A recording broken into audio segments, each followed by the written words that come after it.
এই তুমি মোবাইল তুমি বন্ধ করো। তুমি প্রথমে আছো মোহাম্মদ আলী, আর তুমি পরে নবীদিক সালাম দেবো, এদিকে এসো। শেখা রাখবে না, এটা পরে দাও। প্রথম সালামটাকে দিয়ে নাও, তারপরে দেবা।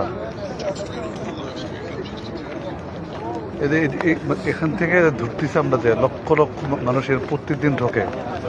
এখন নবীদিকে আমরা সালাম দেবো। সারা জীবন শুনছি যে বাবু সালাম দরজা দিয়ে নবীদিকে সালাম দেয়, শোনেননি? ওদের মধ্যে এই যে সবুজ যে মিনার, এটা বাবু সালাম গেট। কি কিন্তু আমার কথা বুঝতেছেন? হ্যাঁ, এটা সবুজ মিনার না, এটা হচ্ছে বাবু সালাম গেট। কেউ যদি জিজ্ঞেস করতে বাবু সালাম গেট দেখছেন আপনি, তো এটা বাবু সালাম গেট। এখান থেকে লক্ষ লক্ষ মানুষ নবীজিকে সালাম দেয়, সালামের দরজা। এই জন্য হ্যাঁ, সালাম দেয় একদিন নবীজিকে দিয়ে আমরা তো একটু বের হব। ওটাতে বাবু জিবরি।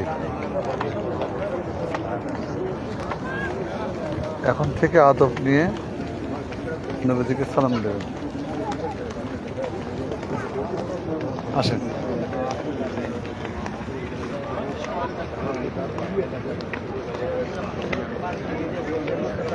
সালাতু ওয়াসসালামু আলাইকা ইয়া রাসূলুল্লাহ,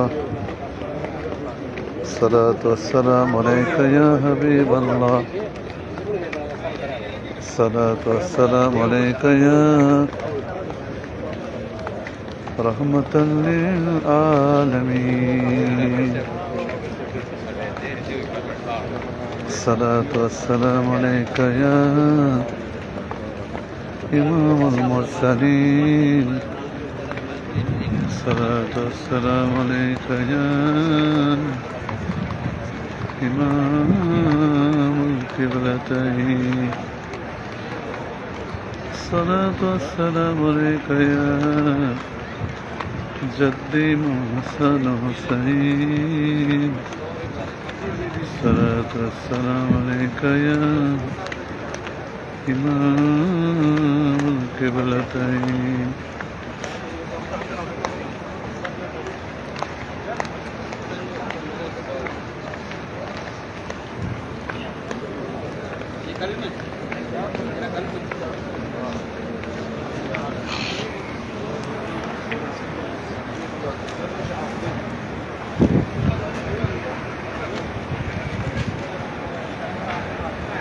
দাঁড়ান, এখন আমি এটা এখান থেকে শুরু। এটি মাত্র মসজিদ নববীর বাবু সালাম দরজার গেট। অত্যন্ত আদবের সাথে ডান পাশে প্রবেশ করে নবীজিকে প্রাণ ভরা অন্তর থেকে ভক্তি সহকারে সালাতু সালাম পেশ করবেন। আমি এখন এটা লাইভ বন্ধ করতে দেবো এখন, এখানে দেওয়ার ক্ষমতা নাই। মানে এজন্য অনেকে যারা সালাম দিচ্ছেন, সালাম দেন। ইনশাআল্লাহ আল্লাহ যেন আমাদের সালাতু সালাম দয়ার নবীদের দুরুনি কদম মোবারকে কবুল করেন।